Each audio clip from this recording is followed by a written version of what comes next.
Good afternoon. Welcome back to Reality Check, the conversation. And I'm here today with my co-host. I'm Andrew Rhodes. And we are back today to talk to you about what we was doing the last time we met. It was a sad situation, and we want to make it a little lively today because our governor did do a little something to change the starvation that we was going to be having here. So yeah, we wanna just talk about that, just give you an update to what's going on with that, and then we wanna move on into Thanksgiving because we got Thanksgiving coming up, and we just want to talk a little bit about Thanksgiving and wish you a happy Thanksgiving. Andrew, you want to? Well, I think one of the things is we got to realize is, okay, the government's open back up. And now what happens from there are supposed to happen. SNAP benefits are supposed to be restored, but the next month they will have more regulations, or maybe even some of the ones that they haven't, I'm going to say, been paying attention to, which I don't believe that to be true. Enforce some of the laws that they had on the book, that they have on the book anyway. Yeah. Well, by if it's things about people who've been doing this over and over for years and years, we could say that some of these things might need to happen. The whole problem is, can some of these folks meet these requirements? Because we're first of all, we're talking about children. There ain't no requirements for them. But we're talking about veterans. We're talking about older people. What they gotta go out and get a job after they retire, or do some community service. That's the thing. I don't like it. In the welfare program before they reformed welfare, with Reagan. They placed those requirements into the program. Each state had to use those requirements for assistance. But after they reduced the welfare roll, they decided to use those same rules for food stamps recipient. That way, you'll be able to grab the men and women who are receiving food stamps. Early on, it was just mainly the woman, but it was now the man and the woman who received the assistance from the state. So the rules have been there, but now they want to implement them more so. And that's scary because when that requirement came for the welfare program, we fought it very hard. We knew there was a governor task force, and we participated in the governor's task force to help make those recommendations for implementation of the program. But now we have not had those same opportunities. We have not been invited to any meetings where the state is talking about the SNAP program and all these requirements. And as you asked earlier, can everybody afford that? Can this program work for everybody? No, it's not going to be able to work for everybody because we do have senior citizens who's receiving food stamps. There's going to have to be a lot of exemption taking place because, and we just going to have to revisit that program the way we had to do with the welfare program. No different. We just got to do that. Yeah. I really believe that some of what's going on, and we know that a lot of this is coming from the Trump administration, or I won't even say Trump, the stump administration. That a lot of it is geared toward racism. But I'd really like to see some statistics that says, this many folks at this level, the African Americans receive food stamps. this many folks of Caucasian descent read. I want to see those stats because when you cut these social programs, it's like, oh well, yeah, it's going to really, really hurt the African American community. Well, of course, if you can't eat, but it's my understanding that it's also hurting the white community and the Hispanic community and all of that. But I just, since y'all break down everything, do a breakdown on that for us. Let us know how many African Americans are on food stamps. Let us know how many Hispanics, how many Caucasians, because I think there's a truth to this rumor that it ain't all us. And it's not a rumor, it's fact. It's not all of us. The number of whites who are receiving food stamps and any type of assistance, the number always greater for them because there's more of them. There's more in of the state. So that should be understood.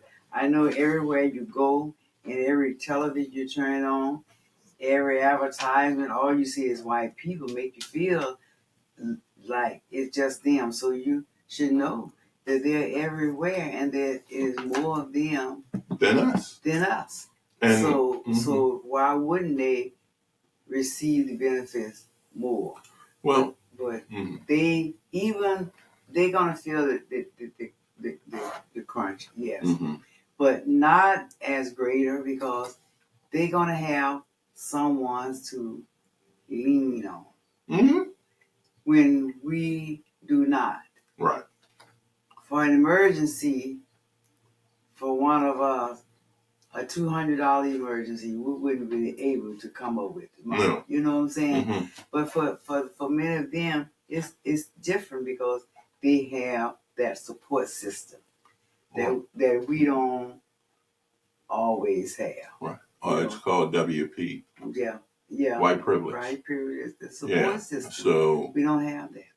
And again, I'm aware of who watches our program, but we have to speak true to life. We don't have WP backing us up, or things like, I want to say, not narcissism, but nepotism. We don't have nepotism working for us. Many of, one of the things I've heard is, and I believe, is that we have more Black educated women in America than we've ever had. They are the biggest number of college graduates, but yet, with this new thing that Mr. Trump, whatever his name is, did, over 300,000 Black women lost their jobs. And again, I think they're trying to find ways to target us. And those women are still in that survival mode. Right. So they haven't been made whole. No. Since the loss of their job and the wages that they was getting, Right. And they did the national average still has not changed or even come close to changing regarding, that the average Black family makes about $17,000 a year as opposed to $160,000 to that of their white counterparts. That's a big old difference. That's almost 10 times than we do. So, and that's a fact. They put that out there. We didn't research. We didn't do that. That's not our numbers. That's your numbers. Why? When I'm saying to you that we have more Black college women graduating from college, and they get these jobs, and they say, oh, let's do DEI because we want to make sure nobody is discriminated for. Well, that's what DEI was started out for, to stop the discrimination. But hey, when you got Klansmen in the office, discriminated and how they get so far. Yeah. Well, but when you got Klansmen and and Republicans reporting Klansmen, then this is the situation that we're in. We're in that situation for the simple reason that, it seems like we got the wrong people running the country. And that has nothing to do with their color. That has to do with their ideology. I'm not saying that all white people are like that. I'm just simply saying this is what you got now. Wake up. And this is what the woke is all about. Yeah. Wake up and smell a coffee. See who like, your leaders are. Yeah. And when we talk about these things, I always like to say, it's not me, it's history. Mm-hmm. Check your facts. Mm-hmm. Just as I did. It's not me, it's history. And we gotta believe true history. We have been fed false history for so long. And we forgot that it happened to us, and we forgot that we forgot. So we got a lot of catching up to do. And you know what? I see changes. I see changes in us, in our belief system. We're changing that belief system that we was fed, because now we're educated, we're smart, and our belief system is different now. And I am so happy for those ladies that we just talked about, the educated women who are now spreading that information and education throughout the community. So we're proud to be able to say that about us. And someone to look up to by. Yeah. True leaders, people who are going to tell you the truth about what is going on out here. Like Andrew just said, wake up and smell the coffee. Yeah. And as I said, I think we are smelling the coffee. I think we're waking up and smelling the coffee. I'm just proud of the young folks. Yeah. Young folks. I'm just so proud of them. And instead of in our community, and I'm talking about us, we have to look at where our future is going, because our future is on them. And they're going to be the ones who are going to be our future congressmen and legislators and all of those things. Like it's always been said, and like Whitney said it so eloquently in her last song. I believe the children are the future. Teach them well, and let them lead the way. Teach them well. It's a magic piece there. Teach them well and let them lead the way. Because once you know that you have taught them well, you can stand back and get out the way, let the children lead, because you know that they're leading with knowledge. They know what they're doing. And I like to also believe that, they got some of us who are old schoolers, and, we kind of stuck on that. But I think we can move old school to the future, just like everything else moves. Old schools is about values. It's about us coming together. Well, exactly. So just what you said regarding, Whitney Houston and what we've been saying, this is where America is headed. One of the congressmen that I admire is Jasmine Crockett, because she speaks the truth. Yeah, I admire her too. Oh yeah, I mean I'm a fan, because she is a strong, Black, educated woman. Young woman. Future. Yeah. So, and that's she's amongst all of those, and I want to say conservative, but I don't know if conservative and race and white supremacy rhymes. It don't rhyme, but it seems to be the same. oh, I'm a conservative. Well, what does that simply mean? I thought They I was said those two things don't belong in the same. It don't belong, because I thought I was conservative at one time, and then I find, these people who are voting against stuff, and these people who are saying this is what we're trying to do, make it hard for us. They ain't saying it, but they're doing it. They say, "Oh, I'm a conservative." Well, no, you're a racist. Yeah. And that's me. That's my own But see, definition the thing about people calling racist is that when they're comparing black against white, hatred and those kind of things, but that has little to do with racism. And when people talk about race, you gotta let them know what racism is and what it is not. And people have a better understanding of when they run out here and try to defend racism. You know what it is. Exactly. You know. And that's that's kind of what I've said. Stop telling me you're to the left and to the right, that you're a conservative.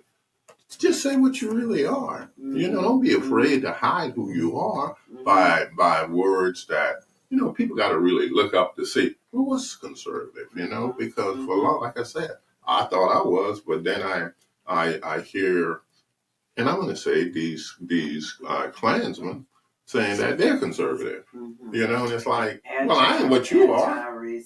Yeah, I ain't what you are. The guy that got shot, who they're praising, he was a racist, and that's just the truth.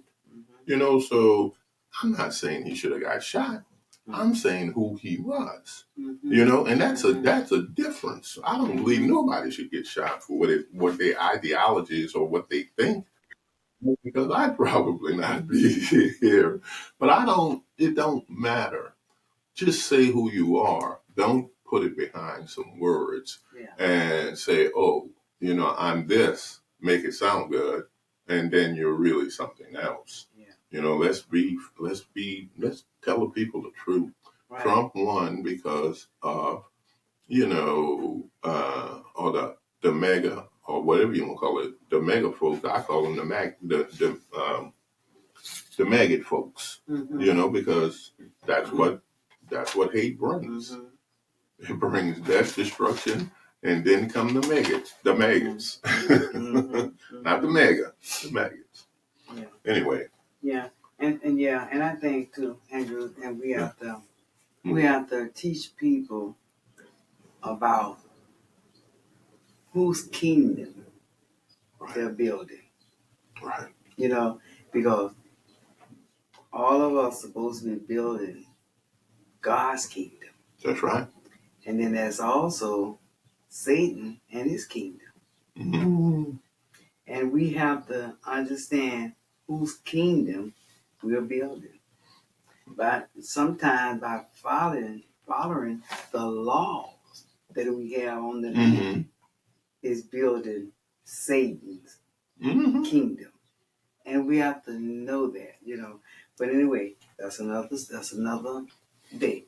And if I was in church, I'd be saying, "Speak, baby, speak." I mean, because I'll say since I've known Miss Viola, this has been true to the life, and I've learned a lot of things. I'm not, y'all don't need to know that, but I don't attend church that often. Attend, and but there's things that God put in your heart that says to you, this is the kind of person you're going to be. And that if you believe in God, you got to believe that the devil is still active. You can't say, oh, God this, God that, but they got that other person who's saying, this is what you should do. This is how you should fight God. Yeah, and I still say to bring young people back into the church setting, truth has to be spreaded. And not saying that, and not accusing our pastors of not spreading the truth, because I think they're spreading the truth to what they know. I was going to say, what they know. Yeah. But in many cases, they don't know the root cause of the problem. But that's to be continued, and that's something that's going to keep growing as well. So we're gonna close it out for today, and we want to say to you, Happy Thanksgiving. And Thanksgiving is an annual tradition. We all celebrate Thanksgiving, and to say as well is that we don't celebrate Thanksgiving in the way that it took place. Right. We celebrate it in the way that they wrote it for us to celebrate. And even with that, anytime we participate in something, we change it. We have a different flavor for it. Now, for Thanksgiving for us, it's a day of rest. And thanks for having that day off. And it's also a day to feast, where we have an opportunity to bring our families and loved ones over and have a joyous thanking God for this meal day. That's what Thanksgiving means to us. That's what it means. You know, yeah. Yeah. Feasting, enjoying your family. Yeah. You know, and I don't care what family you come from. Listening to that story of the families coming back together and talking about what's going on all across the world where we all live in, but we all come back together and sit down. And that's one of the days that we're waiting for. And that's why I couldn't understand why would someone want to take away the food from people for Thanksgiving. A tradition. Yes. By everybody. Yeah. Everybody. So politics. And race. Just like it has intervened on Christmas. Now we could say they're trying to intervene because I say Christmas, but it's what it's. Well, that's the next big holiday that we have. And we celebrate food. Yeah, we break bread together, you know? Right. Yeah. But what is it? We can't use Christmas anymore. And because it don't go along with, like I think the Jewish holidays and stuff like, or even Hanukkah and all of that. It's just things when you grow up, there's a question that you have about the holidays, like for Christmas, and you, like when you're a child, after a while you want to know who is Santa Claus. Yeah. and then you want to know why this white man going down my chimney. Yeah, and and can't even fit. Who is this? Yeah, right.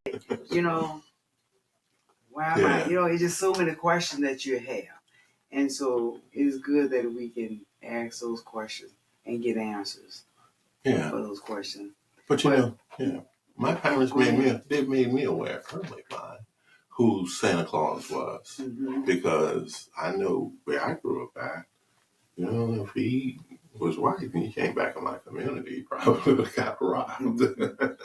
You got toys and all of that stuff. Come on, we got to be truthful. And they're like, well, there's that debate. It's not a debate for us. It's a debate for y'all.